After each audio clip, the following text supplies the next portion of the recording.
Bö, nyt ollaan täällä Kaivokselassa tutkimassa tällaista vähän erikoisempaa sähköautoprojektia ja niin kuin kuvasta näkyy, niin se ei ole ihan vielä valmis, mutta nyt meillä on Peter kertomassa vähän lisää. Huolehittaa yhdessä vakuutusturva sille mallille, että voitte nukkua yönne rauhassa ja että laskunmaksupäivänä ei hirvitä. Mene sivulle pohjantahti.fi/Keski-Suomi.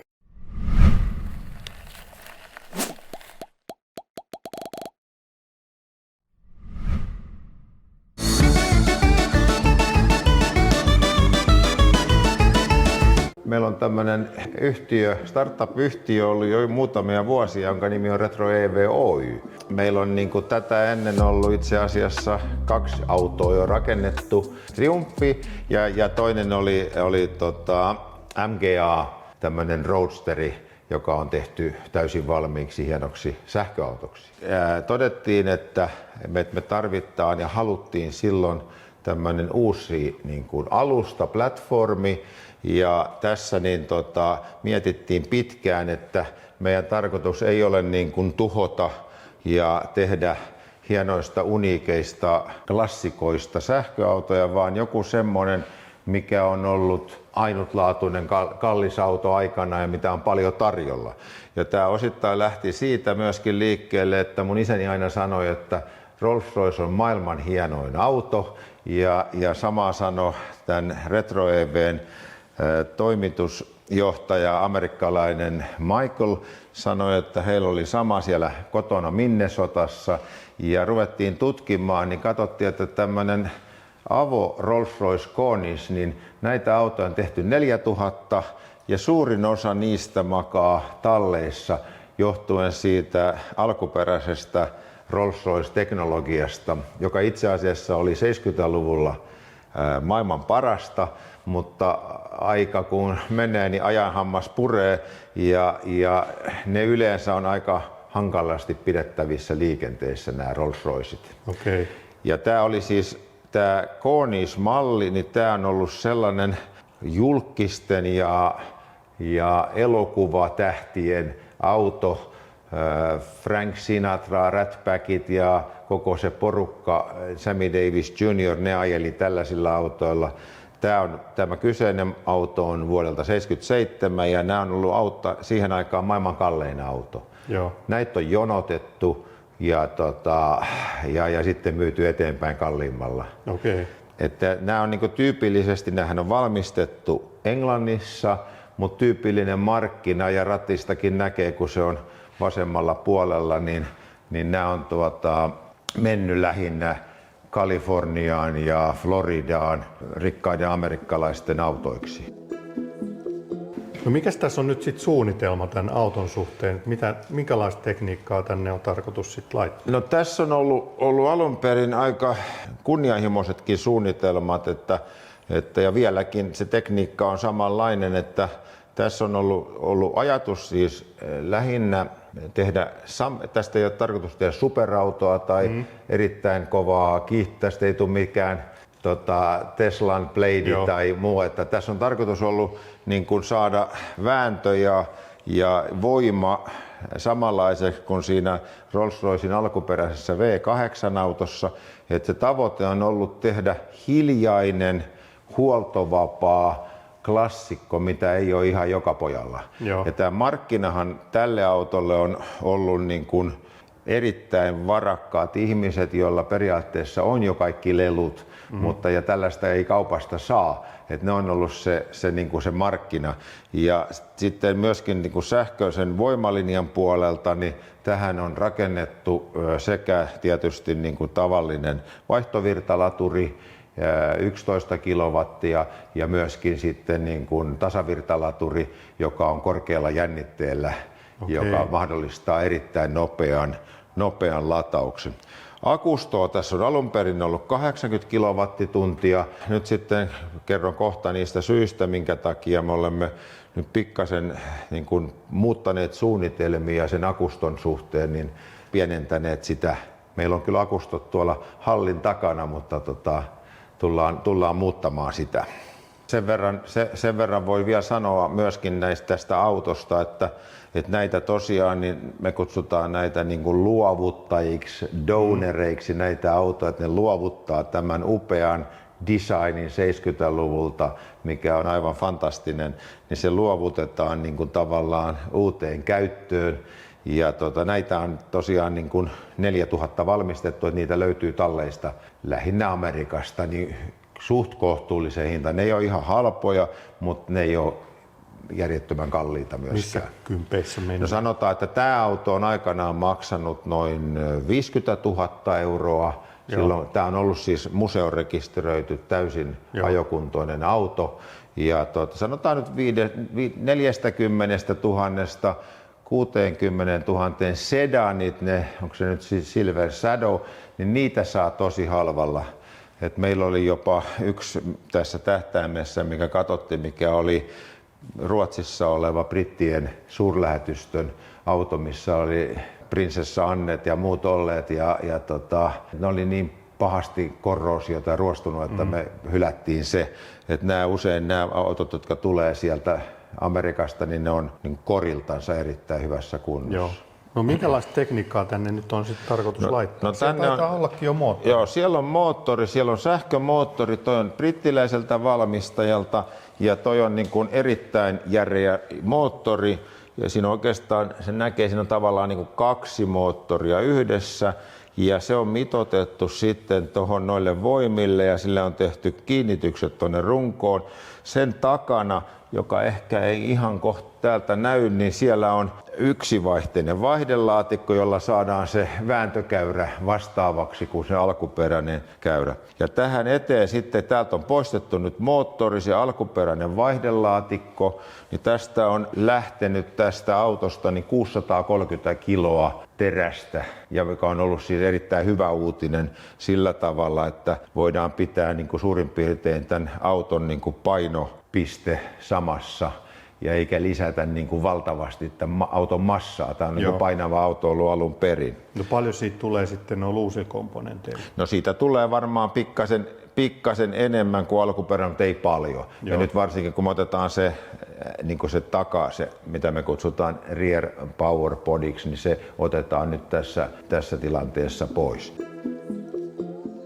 Jos puhuu tästä vielä, että minkä takia me tämmöistä tehdään, niin tämä tietysti aika iso osa on tässä niin kuin rakkaudesta näihin vanhoihin autoihin, niin kuin klassikoihin. Toinen, mikä itsellä on ollut kovasti tässä niin kuin motivaattorina, on ollut todella niin kuin kiintymys sähköautoihin. Et itselläkin on, mulla on nyt, onko mä 6. vai 7. niin kuin tavallinen sähköauto alla, ja mulla ei tullut mieleenkään enää, että en haaveile enää koskaan mistään urheiluautoista tai muistakaan, että mua sähköauto kiinnostaa kovasti, niin siitä se oikeastaan lähti. Sitten me mietittiin tätä business casea tässä ja ruvettiin katsomaan, että mistä päin maailmaa ja kuka olisi semmoinen, joka voisi tällaista niin kuin haluta. Me saatiin voimakasta kiinnostusta tuolta Arabiemiraateista ja lähinnä Omanista. Ja meillä oli siellä niin kuin tämmöinen 25 auton keissi, että me ruvettaisiin näitä rakentamaan.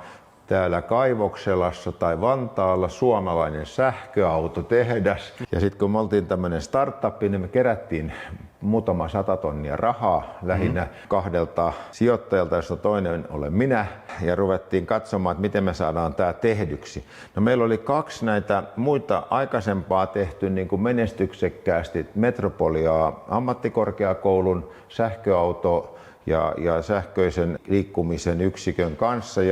Ja me tehtiin heidän kanssa niin kuin sopimus sitten, kiinteähintainen sopimus tämän auton sähköistämisestä meidän niin kuin perussuunnitelmalla. Teiltä tuli niin kuin suunnitelmat valmiina? Meiltä tuli ohjeistussuunnitelmiin ja siellä insinöörit teki tämän platformin. Eli tämä koko hommahan on lähtenyt, tätä ei ole tehty niin kuin polvelta, niin kuin sanotaan, vaan tämä on lähtenyt siitä, että tämä tila ja kaikki tilat tässä on niin kuin erittäin korkealla resoluutiolla niin 3D-skannattu, jotta me saadaan niin kuin suunnittelualusta sille. Ja insinöörit sitten siellä Metropoliassa, meidän omat insinöörit, niin sitten suunnitteli sen sähköistysprojektin. Valitettavasti niin tämä homma kääntyi sitten sellaiseksi siellä Metropoliassa, että he eivät saaneet sitä tehdyksi. Heillä oli sitten jotakin paineita, en tiedä mitä. Ne käänsivät sen sillä tavalla, että me olemme heille velkaa siitä työstä, mitä he ovat tehneet. Meillä oli kuitenkin niin kuin kiinteä suunnitelma ja sopimus, kiinteähintainen sopimus, niin me ei voitu maksaa tietenkään, kun he eivät ole tehneet. Ne käänsi sen sitten sillä tavalla, että he takavarikoivat kauppalain perusteella koko meidän omaisuuden, kaiken, myös tämän auton, kaikki työkalut, kaikki osat, kaikki. Ja eivät antaneet niitä meille takaisin, niin me oltiin pakotettu menemään käräjäoikeuteen heidän kanssaan. Joo. Mehän voitettiin se keissi ja se maksoi veronmaksajille noin 220 000 euroa. Meille se on maksanut tämän firman asiakkaan häviämisen ja periaatteessa koko firman niin kuin tavallaan kaikkien keissien niin kuin jäädyttämisen. Me ollaan saatu tämä nyt sitten oikeudenpäätöksellä takaisin. Me ei saatu mitään korvausta menetetyistä. Suomessa ei sellaisia saa. Nyt ollaan sitten aloitettu uudestaan tämän rakentaminen. Tarkoitus olisi saada tämän auto kesällä liikenteeseen. Toivon, että tällä päästään kaivopuistoon vielä ajelemaan. Että silloin kun tämä oli vielä niin sanotussa dinosaurusmallissa, niin mulla ei ole ikinä niin paljon peukutettu niin kuin lähinnä tällaisten nuorempia keski-ikäisten naisten taholta niin kuin vilkutettu ja peukutettu kuin tällä avoautolla ajaessa. Niin, ilmeisesti mun kokemus on se, että naiset ei hirveästi keskimäärin ymmärrä autoista muuta kuin värin, mutta mä veikkaan, että se mikä tässä keulalla yleensä on, niin useimmat naiset kuitenkin sen tunnistaa. Kyllä mä luulen kanssa, ne tunnistaa. Tietysti mä luulin alkuun, että se johtuu siitä, että kun on avoauto, niin ne näkee mun niin kuin tämän aristokraattisen profiilin. Mutta ehkä se oli sitten harha luulo. Mutta tosiaan, että tämä on tarkoitus saada. Ja mikä meidän jatkossa tämän auton osalta sitten se business case on, niin me ei oikeastaan sitä nyt vielä ihan tiedetä. Että meillä on tähän siis oma BMS, eli Battery Management System, eli millä hallitaan akustoja. Ja se täytyy sanoa, että me ei käytetä mitään kolariautojen vanhoja akkuja, vaan kaikki akut on uusia. Sitten meillä on VCU, eli Vehicle Computer Unit, eli joka hallitsee sitten näitä vaihteistoja ja muuta. Että meillä on niin kuin omaa softaa. Ja sitten tämmöinen pilvipalvelu, vähän niin kuin kaikilla näillä isommilla valmistajillakin, että näkee mikä on auton niin kuin lataustaso ja sijaintikin. Se saadaan aika helposti. No niin, eli tätä autoa näkyy nyt sisältä. Tässä on tietysti koko sisusta nyt otettu irti, mutta tarkoitus on jatkossa sitten, että koko niin kuin tuosta kojelaudasta ja muusta, niin missään ei näy, että tämä olisi sähköauto. Pakoputket tietysti on myöskin purettu ja lataus tulee olemaan siinä takana sen täyttöluukun, niin siihen tulee tämmöinen normaali, sanotaanko sitä, kauppakeskusliittimeksi, että sillä tuletaan lataamaan. Joo. Ja sitten se tulee se CCS-liitti jonnekin tuonne eteen. Okay. Mutta tarkoitus on, että ulkopuolelta tästä autosta ei näe, että tämä on niin kuin jatkossa sähköauto. Ja tämä on tosiaan tällä hetkellä tämä on museoauto, tämä on museorekisteröity, että me tehdään tähän niin kuin voimalinjan muutos ja saadaan se kyllä rekisteröityksi. Eli onko se mahdollista pitää se museoautona, vaikka se on sähkö? Mä en usko, että sitä on enää valmis. Se ei ole mahdollista enää, mutta kun me saadaan tämä kyllä niin kuin suomalaisiin kilpiin, että se jatkuu se suomalaisissa kilvissä oleminen. Tässähän on sitten muita tällaisia sen ajan hienouksia tässä autossa. Tässähän on ollut siis tämmöinen Citroenin valmistama takapään hydraulinen jousitus, joka me puretaan ja laitetaan se kiinteäksi. Se löytyy sieltä takaa. Ja sitten tässä on myöskin jarrupiirit tässä autossa ollut paineelliset. Siihen tarvitaan kompressori, joka pitää sen jarrun paineen päällä. Joo. Ja lämmitys tulee olemaan niin valitettavasti niin kuin Webastolla tässä autossa, jotta me saadaan riittävästi tehoa sinne jos tarvitaan lämmitystä. Tämähän on avoauto, että on tarkoitettu tietysti ajaa kauniilla säällä. Tässä on nyt työskentelee yksi suomalainen insinööri, yksi britti tämmöinen restoration-asentaja, joka on ollut tämmöisellä maineikkaalla suomalaisella entisöintipajalla pitkään töissä, että ne osaa kyllä tehdä nämä. Että nyt tässä meidän yhtiön tämänhetkisessä tilanteessa niin tätä ei tulla tekemään täysin niin kuin entisöidyksi, vaan tähän jää semmoista patinaa, mutta sähkölinja tulee olemaan niin kuin täysin uusi. Tällä toisella puolella on nämä laturia ja inverterejä ja komponentteja. Ja nämä tulee kaikki sinne konehuoneeseen? Ne tulee kaikki tuonne taakse. Taakse? Joo, ne laitetaan sinne taakse. Ja täällä on sitten, tuossa on toi akusto, mikä tulee sinne autoon. Siinä on valmis tämmönen niin kuin kenno. Tuossa on etupään tuommoinen akkupaketti, mihin ne kiinnitetään sillä tavalla mitoitettu, että konepelti menee vielä kiinni. Eli näitä onko tuossa nyt paljon akkua? No mä luulen, että tuossa ei ole sitä 40 ihan, mutta nyt ihan tarkalleen tiedä. Täällä on vielä lisää näitä yksiköitä, että täältä löytyy näitä akkumoduleita. Joo. Ja nämä modulithan on sijoitettu tai mitoitettu sillä tavalla, että niiden korkeus, että ne mahtuu. Et sehän on vissiin näissä perinteisissäkin sähköautoissa ongelma kierrätettävyydenkin kanssa, että jokaisella valmistajalla on vähän omanlaisessa moduulit. Nämä on niinku, mä en nyt muista kenen kennot täällä, mutta nämä moduulit on saksalaiselta valmistajalta. Joo. Onko tuo jäähdytys teidän oma? Jäähdytys on meidän oma. Täällä näkyy nämä jäähdytysputkistot, että ne menee tuolla pohjassa ja niiden kierrätys, että niille tietysti täytyy olla oma pumppu, että ne ei ole ilmajäähdytettyjä, vaan nestejäähdytettyjä niin kuin sähköautoissa yleensä. Niin.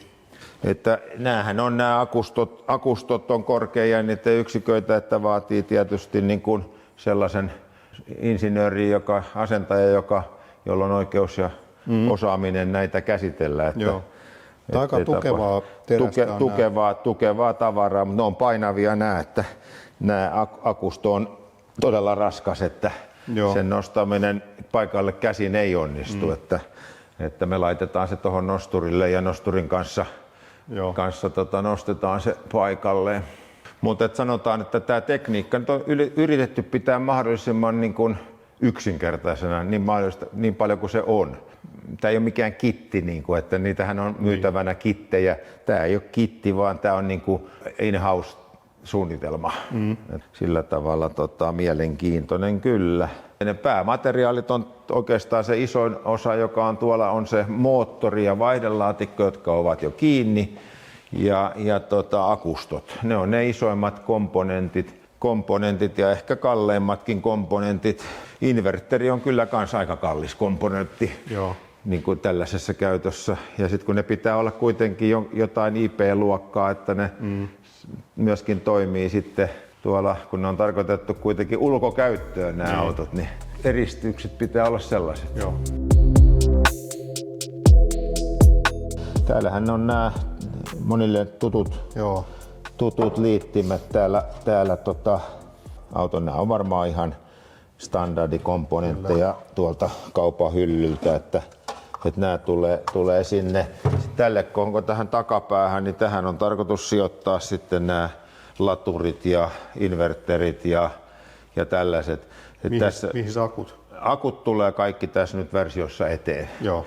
Et meillä tulee niin kuin se suurin piirtein rapiat 40 kilowattituntia, että me ollaan nyt vähän typistetty tätä suunnitelmaa, että meillä on 80 kilowattitunnin akut täällä talossa, mutta me voitaisiin periaatteessa tehdä toinen tämmöinen 40 kilowattituntia. Et mikä se range sitten tulee olemaan, niin se on varmaan sitten semmoinen, mikä kaupunkia, jossa on 40 kilowattitunnin akuilla ja suhteellisen pienillä tehoilla, että ehkä 200 kilometriä voisi mennä kaupungissa, tuskinpa sitä paljon enempää tarviikaan. Niin. Se hyvä puoli tässä tulee olemaan se, että me saadaan osa näistä tuonne trunkin niin kuin alapuolelle, että ne jää niin kuin tavaratilaan. Joo.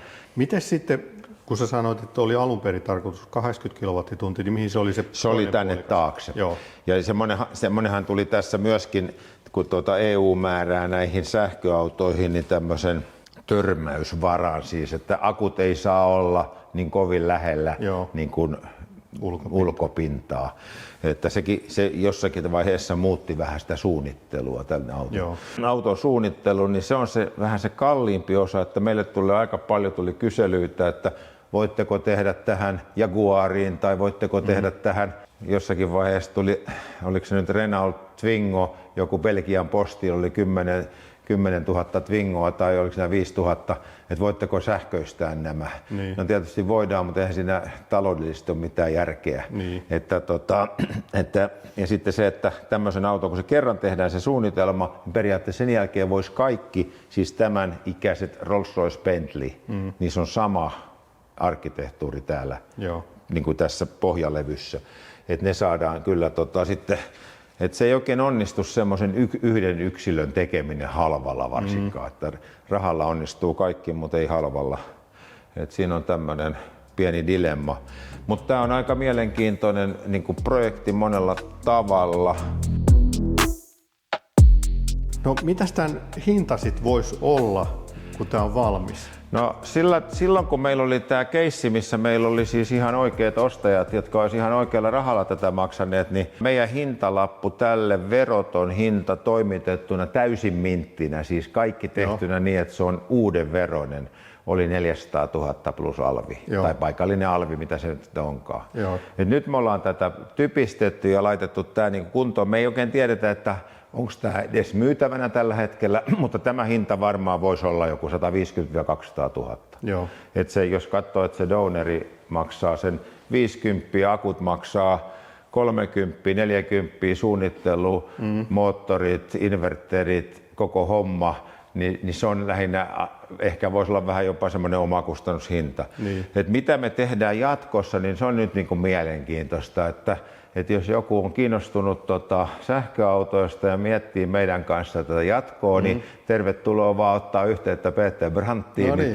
Niin voidaan kertoa, että bisnesmahdollisuus on tässä.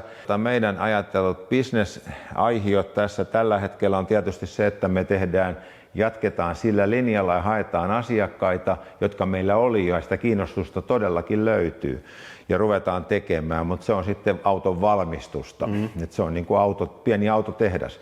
Et meillähän on jo, jos haluaa joku katsoa, niin siellähän on Briteissä semmoinen kuin Lunats Technologies tuolla Silverstonen Tech Parkissa, joka on tämmöinen kilpailija.